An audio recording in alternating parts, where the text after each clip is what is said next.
Local News Live, I'm Graham Olkins. And I'm Camila Rueda. We start with continuing coverage of the deadly wildfires in Hawaii.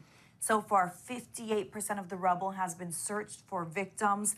That death toll is now at least 111 people. More than 1,000 people are still unaccounted for. The state health department warns people who are being allowed to return to their property in Lahaina of the potential hazards like debris and exposed electrical wires. Unstable buildings are also a concern, and water remains unsafe to drink in several areas. People are also asked not to text, not to talk on their phones if they don't have to save bandwidth. As Maui begins the long and painful recovery from the fires, there is also a struggle as to how best to handle all of the important tourism.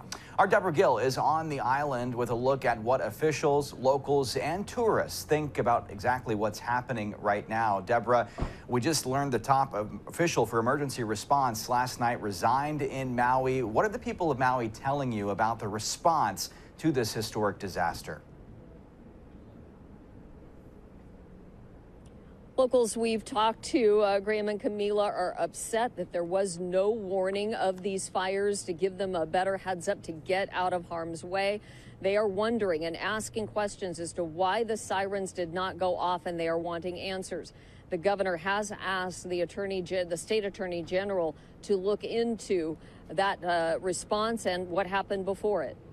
Now, of course, Maui's economy is fueled by tourism. Some 10 million people are expected to visit the islands just this year. Deborah, what are locals and tourists telling you about visits to Maui? Is that ongoing? Tourism is down about 80% right now on the island since the fires hit. And as we know, Maui is a big destination for vacationing families and honeymooning couples. And while some people are telling tourists to stay away, many of the locals, including the governor and the mayor, are telling people Maui is not closed. And we were like, should we come? Should we not come? We wouldn't get a honeymoon. We wouldn't be going to Hawaii. So I was devastated. Just a week before Molly Taylor and her new husband were set to arrive on Maui for their honeymoon, wildfires broke out that destroyed a historic town, homes, and businesses, and likely claimed hundreds of lives. Within days, many urged people to stay away from the tropical paradise, including actor Jason Momoa, who is a native Hawaiian.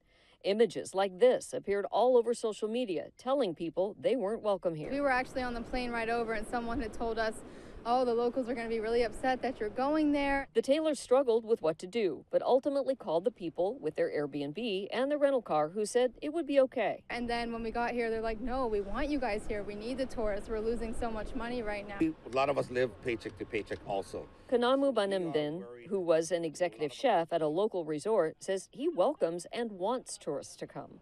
So we are worried, a lot of us work in these hotels and there's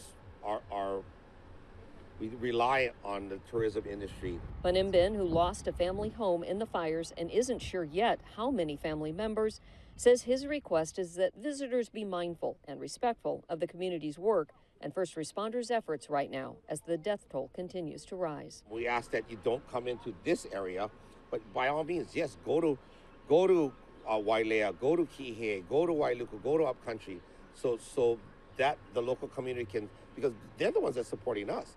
Hawaii Governor Josh Green says restricting travel to Maui will only further devastate the survivors, just in a different way.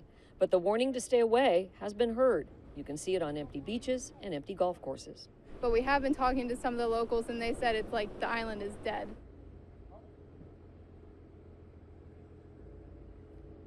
Some Uber drivers have told us they're losing hundreds of dollars a day because of the lack of tourists right now. And we are hearing that nearly everyone affected by the fires were employed by the visitor industry. Deborah, just one more quick question. Looking ahead to next week, what's the perspective on the federal response with the president arriving on Monday? They are looking forward to the president and First Lady coming here to Maui on Monday. Of course, the president hesitated, had conversations with the governor to figure out an appropriate time, and they agreed that Monday would be a good day. Some have wondered if the president could launch an investigation into the setup and response to these fires, the approach to them, and really, even if he wanted to, that wouldn't happen. There isn't an actual federal investigator for natural disasters, but a handful of lawmakers have said that they may launch an investigation into all natural disasters responses. Our Deborah Gill on Maui, thank you so much for joining us and for keeping us updated. And of course, musicians and artists and